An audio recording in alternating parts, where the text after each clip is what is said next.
for tonight, let's continue on, because I want to talk about this quality of life, and I want to link it up to the chiropractic care that a lot of you are receiving, because it's really important. See, because it's really hard to think about the 100 years of living an active, healthy life if your body is not functioning at 100%. If you have cricks and stiffness and you're tight and your body's not functioning and your lungs aren't functioning and you're having breathing problems and maybe you're not living and expressing your full potential, you try to run or exercise and you continuously hurt yourself, it's really hard to think about living to 100 if you're having a hard time getting through today. And there are some key things as it relates to your spine, as it relates to your nervous system, that are really important for all of you to know. First of all, that your central nerve system is the central communication center in your body. In fact, everybody play a game with me. Raise your hands up in the air. Great. Ready? And as fast as you can, when I count to 3, wiggle your fingers and toes. You ready? 1. No, I didn't count to 3. Ready? Raise your hands. Ready? 1, 2, 3. Great. Okay, stop. Great. Put your hands down for a second. I want you to think about something. How long did it take you to wiggle your fingers and your toes after I said the number 3? How long did it take? A split second, right? Not even, a split second. So I want you to think about how insane this is, okay? So I'm going to share my own insanity with you. This is what I think about at 3 o'clock in the morning. I had a thought to count to 3, 1, 2, 3. The thought went from my brain, down my spinal cord, and out my mouth. Actually, before it came out my mouth, the thought caused me to breathe air out through my lungs, through my mouth. And then how many of you have seen that little thing that wiggles in the back of your throat, right? It caused that little thing in the back of my throat to wiggle at a certain frequency that sent a message out across the room so that the person in the front row right over here and the person in the back row right over there at the same time wiggled your fingers and toes. Now what's interesting is it came out of my mouth and got funneled. This is where it really gets weird. These things on the side of our head, what are they called again? What's the scientific term? Ears, right? Okay, so your ears, this funnel on the side of your head, captured the vibration from the wiggly thing, funneled the information, and based on the frequency that it vibrated inside your ear, you wiggled your fingers in less than a split second, you in the back and you in the front. Everybody say that's insane. Isn't that insane? But that's what happened, and that's how fast your nerve system works. You heard it in your brain, you heard it in your ear, it put a message or a thought in your brain, and in a split second, your brain sent a signal down from your brain to your fingers in a split second to get them to work properly. How many of you think that that pathway is an important pathway? If you think it's important, say, that's important.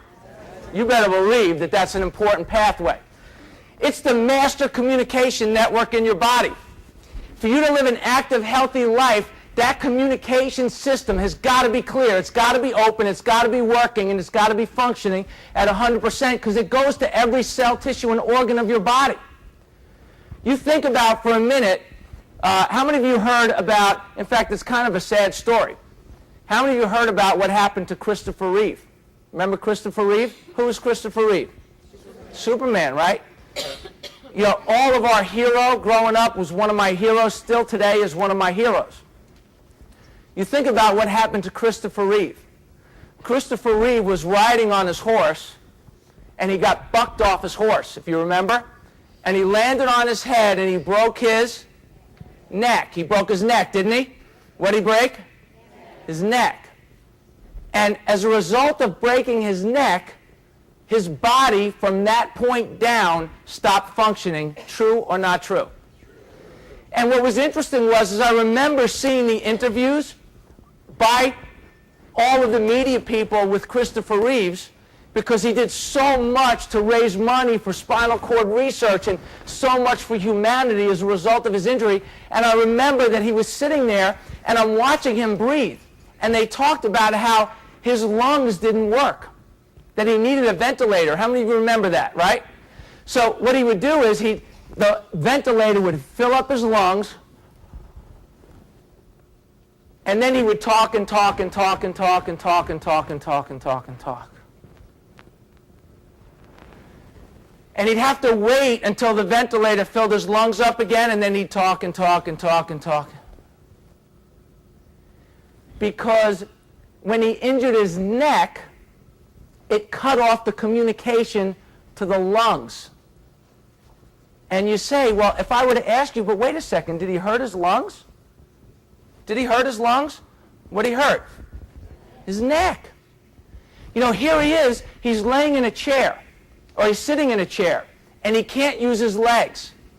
Did he hurt his legs? What did he hurt? His neck. And then he couldn't use his arms or his hands. Did he hurt his arms or his hands? What did he hurt? His neck. And I don't know if you remember in the story that he couldn't go to the bathroom on his own. His bowels and his bladder moved spontaneously. He had no voluntary control. Let me ask you, did he hurt his bowel and his bladder? What did he hurt? His neck. Do you get the importance of the communication between the brain and the body and how it runs through the spine? Everybody say, I get it. Yeah, it's important for you to get it because it's crucial. It protects, and your spine protects your nerve system. It protects the way that your body functions. It protects your skull, protects your brain. Some are harder than others. Yes, ladies? Some are much harder than others. And then your spinal column, it protects your spinal cord. And what's interesting here is that for you to be healthy, that pathway's got to be clear. In fact, if you notice here, here's the brain, here's the spinal cord. It kind of looks like Powerade in the picture, yes? See, for the Powerade, for the message to get through over the Powerade, through the spinal cord, this pathway right here has got to be clear as the nerves exit out from the spine. If the pathway is not clear, the body begins to break down because it's not getting the right messages. See, the same thing that happened to Christopher Reeve on some level, except maybe less severe, happened to my son.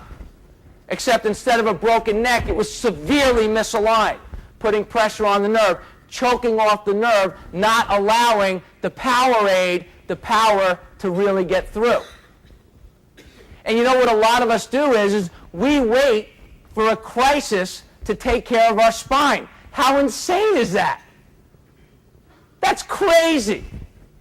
To wait for a crisis? Let me ask you a question. How many of you, if you slammed your thumb with a hammer, which by the way, I don't recommend it, we're videoing this, I don't recommend that, don't do it. But if you did, would it hurt before or after you hit your thumb? After. Why would it hurt after? Because there's already damage. See, what happens is that for a lot of us, because we've been trained by a nursing home generation that didn't know they were going to live this long to be just crisis motivated, and that's who trained us, and that's the value that we brought, and they didn't know any different. It's not their fault. They didn't know they were going to live this long. We've become very crisis-oriented, and we wait until we have enough damage so that we cannot function normally anymore, and then we take action on being healthy. That is not the way to live an active, healthy quality of life for 100 years and beyond. Because too often, we have to have enough damage before we feel it. Does everybody understand that? There's got to be damage to feel it. And so, rather than wait till there's damage, the better way is to keep yourself healthy over the course of your entire lifetime. Here's something interesting. This is what an X-ray looks like of somebody that's aging improperly.